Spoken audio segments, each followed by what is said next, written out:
Hey, what up, y'all? Hey, Merry Christmas, Merry. How y'all doing? I wanna have a conversation about something.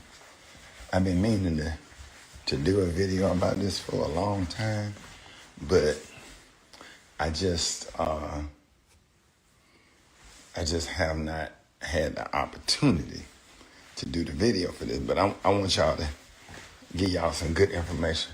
My friend, I just got off the phone with. She might get mad at me for making this video. I apologize in advance, but this is some good information. I just had this conversation with a personal friend that's like a sister to me. That's going through some stuff. Let me explain something to y'all. Okay. We all know that we gonna pass away. You know, if you're my age, you know what I'm saying, you're in your 50s, or you're in your 40s, you know, we at this age where we're starting to see your high school classmates bury their parents and older people and different loved ones getting ready to pass away. Y'all excuse this. This is vitiligo. You have to explain it because people come up like, you didn't wash your face? So just know that's what that is. They come, I have a little bit of it, they come and they go. It'll be gone in a few months. I got this little stuff I dab on there, it'll be gone. So don't let that throw you off. But anyway, I want to say this, and this is real important. Listen, man, y'all make sure y'all take care of y'all business. Somebody said, "Oh, you turning white on us." Hey, I'll give you I'll make a whole video with the honey cornbread. It's real easy, bro. I got you on that. I'll make that video. That cornbread is the best cornbread ever. Like for real. Hey, kiss this hot one. What up, girl? Hey, man, when somebody in your family is on hospice or they getting ready to die, and you in a situation where you got to bury your loved one, or if they die, or whatever. First of all, let's start with making sure the business is taken care of. Let's making sure that you have a will or a copy of the will. And I'm gonna give you the other side of that or whatever. And if you are in charge, if you are the one that's going to be in charge of the will and the funeral and all that stuff, I just want to say to you, a lot of y'all, do the right thing. Do the right thing. Don't all of a sudden become powerful in the room at the funeral home and you treat other family members like they don't matter. Especially if you you moved away from South Carolina or Alabama and went to Detroit and Chicago and became an attorney and you took care of all the business. And don't treat people like that's there and have to take them to the store and get their prescription and wipe their ass and hand them a glass of water like they don't matter or they beneath you because you're an attorney and all that kind of stuff. I see that a lot. And it's wrong. One thing for sure. It's almost two situations. You're going to see the best in people and you're going to see the worst in people. And that's a wedding and a damn funeral. A funeral tell it all. You get to see who a person really is during the time of bereavement. You get to see the nastiness, the worst, the motive. When somebody think that they got something, I don't give a damn if they got a 1-bedroom apartment and a big flat screen TV on the wall. Everybody just seems like they go in a certain kind of nasty mode when somebody die. I'm talking about like insane, like they ain't used to nothing. They ain't used to having no control over anything. And you got to let everybody know that you in control. And you got the power and you this and man, when I tell you it's so messed up, I have sat, and I ain't gonna go into detail. I lost a family member that was close to me. And I was in that room to make funeral arrangements. my sister and I. And I looked evil in the face the way I was spoken to at that moment, at that time, and how disregarded I felt. No input. Somebody was on speakerphone that wasn't even as close as we was to the deceased making decisions. And in the decision making was being very educated and condescending. When I tell you that tone was bad, and I can't tell you, the family member sitting next to me, I had to grab the leg to keep them calm and rub and just pat them and say, it's gonna be okay, don't worry about it. It ain't, because now here's the other side. If you're not in charge, if you're not in charge and mama or daddy or auntie or uncle in charge or whatever, and you get disregarded and they don't put your name in the obituary, your name is not in the obituary. I'm sorry, I keep getting a bad connection. I don't know why. Maybe I should take it off Wi-Fi or something. And you didn't get noticed and you get disregarded. You don't get to make the decision. You don't get to ride in the limousine. You don't get to pick the flowers. You don't get to pick the pictures or put any of your pictures of you and your family and your kids in the obituary or whatever.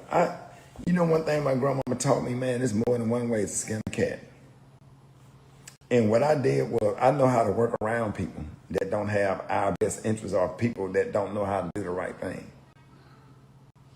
Well, our loved one meant a lot to us, so we wanted to have some kind of service for him, but they wanted to do a graveside service. So what I did was I got with the funeral director and said, hey, we're going to have a gathering. Somebody's going to sing a song. Somebody's going to have a prayer. Somebody's going to bring a flower. And we're going to print these obituaries up and give it up to all our friends that want to come. And we're going to have something for him. We're going to have a service for him because he meant a lot to us. He meant much more to us than having a graveside service. Now, that don't hurt them. That don't take away nothing that they're doing. I'm working around what they did. We're going to get there we're going to have a viewing. And we're going to have something for him. Somebody going to tell a story. Somebody going to speak. Somebody going to express how they feel or whatever. Because if they're in charge or whatever, you can gather at the funeral home and have something and have a private gathering for yourself and have your own version of whatever funeral you want to have. I paid somebody to play the organ. I paid somebody to come and sing a song. I'm getting emotional because I know how I felt that day. And a lot of people showed up that actually cared about him. And we had a nice little service. And then we did the graveside service the next day. And that was it. We did that because we cared about him and we worked around it. Your name don't have to be in the obituary. Go print your own obituary. Print your own obituaries and pass them out. Go get you some pens made with the picture on there and pass them out where you can have your own grief and your own closure. It don't have to be the main obituary. You can go and type up an obituary and print out your own obituary or whatever. Because one thing about it, now if you're gonna make a fuss about something, be prepared to open up that checkbook and go ahead and say, we're gonna print these out. We're going to make sure that everybody's name in there, make sure that our family is recognized and put the pictures that you want in there. You can work around this stuff. You don't have to ride in no limousine. Who said we got to ride in a limousine? You ain't never rode in no limousine or no Sprinter before? I don't have to ride in no limousine. You don't have to. How about you just go ahead and get there an hour early before the funeral and you go sit on that front row on the other side you got the family side and you got the other side. Go sit your ass on the front row and sit on the other side and you still on the front row. You don't have to sit with the section that's reserved for the family. You don't have to. Go down there and spend your time, because while they lining up at the house and getting ready to come down the aisle for the moment to walk up to the casket and sit down or whatever. Okay, you get there an hour early, because the funeral home get there an hour early with the body and set everything up. Get there an hour early and have your own little time, and you can grieve and cry and reflect and do what you need to do. And when the family get there, go and sit your ass down and don't cause no confusion and cause no commotion. It's more than one way to skin a cat. Be wise. Be wise. We got some older members in the family, and I already got in my head what the plan is. I already know what's going to happen. I'm already prepared for it. I'm not going to fight with nobody. My name don't have to be in nothing.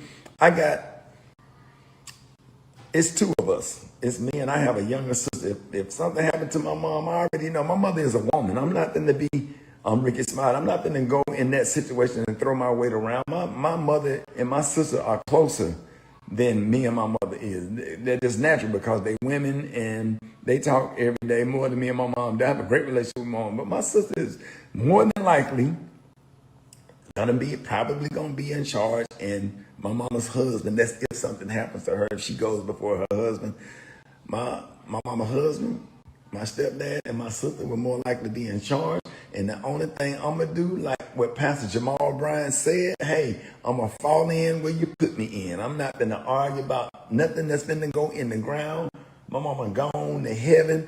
I don't need to be recognized. My name ain't got to be in the obituary. I don't have to be on the program. I don't have to speak. I don't have to sing. I don't have to do none of that stuff. I don't have nothing to prove to nobody. This is how you get rid of ignorant and foolishness and stuff like that. You know what I'm saying? That's how you stay out of confusion. My grandmama was wise. My grandmama says more than one way is to skin a cat. And you just figure out where you are, pick up on the vibe. Do you want me to be involved? Okay, if you want me to be involved, okay, here's the flower I would choose. Here's what I would like. Here are my pictures for the obituary. I wouldn't give a damn if you put my pictures on the front or the back or not at all.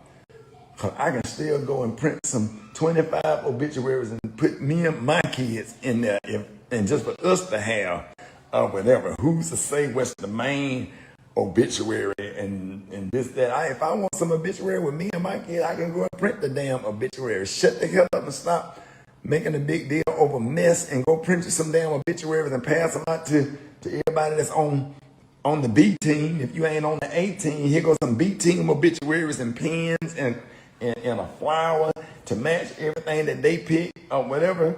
And then you just do things your way. You sit on the other side or sit in the back. What does it matter? Getting yourself upset because you already dealing with the loss. Make it easy for yourself so you can focus on the grief and dealing with the loss, so you can reflect in whatever way you want to get yourself worked up and get yourself upset and you feel that's hurt. Because, excuse my language, I've seen some nasty MFs during the time of grief and during a wedding. You see the best and the worst of people during a funeral or a damn wedding. I done seen it, Joe, with a low down, selfish, doggish, nasty self. Didn't it?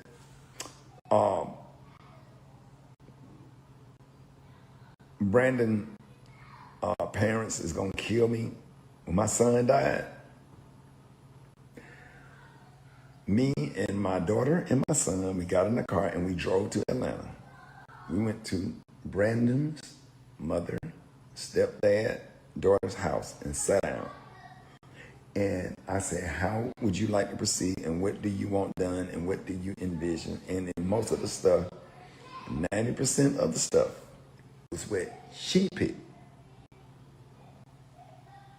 She the one laid down and gave birth to him and pushed him out of her body.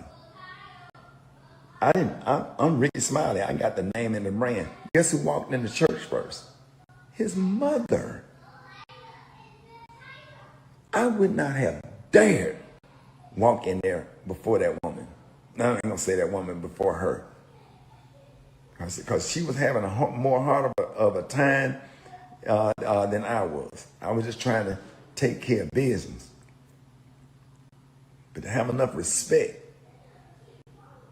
she gave birth to him. You gonna walk in first. Have enough respect for her. And Brandon's stepdad, have them walk, his bonus dad, I don't even like that word, bonus dad, have him walk in. I don't have nothing to prove. I ain't got to be the first. I ain't got to, you know. We all had an opportunity to go up there and speak and do what we needed to do. And I hated the fact that they didn't get all of their videos in because, of course, you know, I got blamed for that. I wouldn't dare. I would not have dared taking that opportunity to do something like that or whatever.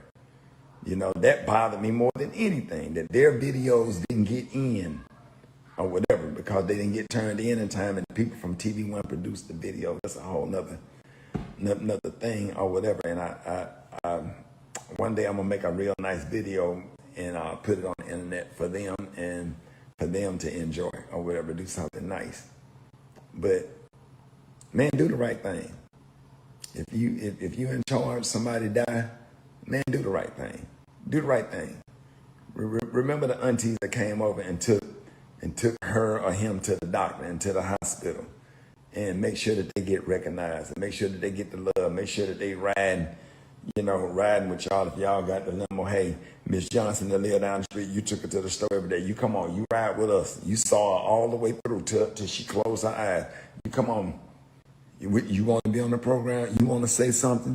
Anything you want to add? Is there a flower that you would like or whatever? We want to make sure that we put a special picture. Would you like to write a poem so we could put recognize people for what they did? Man, have a heart. You see how people live. The first time they get a little bit of power and control of anything, you'll see who they really are because you're going to see how they treat people. That's right. This lady, she said, be a trustworthy human being. No drama. If my mom died, if my stepdad died, hey, whatever y'all want. I don't give a damn if they make all the plans and say, Ricky, okay, here's the bill. Okay, I'm just going to pay for it. Because I'd rather them have something nice than have nothing at all and it don't look right. I don't have to be in charge or whatever, even if I feel bad or get in my feelings about it, because everything ain't going to be perfect. I already know it ain't going to be perfect. I already got my heart and mind prepared for it. The situation ain't going to be perfect. Here's a check. Okay, this is how much for the opening and closing. Okay, here, take the credit card, pay for this, pay for that. Okay, we'll walk in with it. However way you want to line it up, you line it up. But why you ain't got nothing to prove. It's 300 or 400 people in that church. You have nothing to prove. You have nothing to prove. As long as you know that you had a good relationship with the person while they was here, whether you ride in the first limousine, the third limousine, the second limousine, or have to drive your damn self, or sit in the back. I drove to Brandon funeral. I got in my damn Ford F-150 and drove from the funeral home to the church, me and my nephew Craig. And I caught a ride in the limousine to the cemetery. I drove to my granddaddy's funeral. I just try to keep stuff easy and keep it simple. Somebody says some people live just to show their ass. Absolutely. I know how to play it to the back. I had people that I have taken care of, senior citizens, and died. And I went and found me a place in the back and stood up behind the last bench with the ushers. I just stood up in the back. I ain't got to go sit in the front and be propped up and with a suit on and some shade, Jacqueline Kennedy, Onassis shades, and marking there like I done did something. I don't have nothing to prove. Nothing. Nothing. You know what I'm saying? Hey, what up, AJ? I got my nephew on here, A Smiley 31 or whatever. That's a good example of when Uncle Bruce died and how my aunt came over here. Uncle Bruce is my biological aunt. He married my aunt Candy. She came over here. Okay, Ricky, here's the situation. Here's what I have. What do you want to do? How do you want to do it?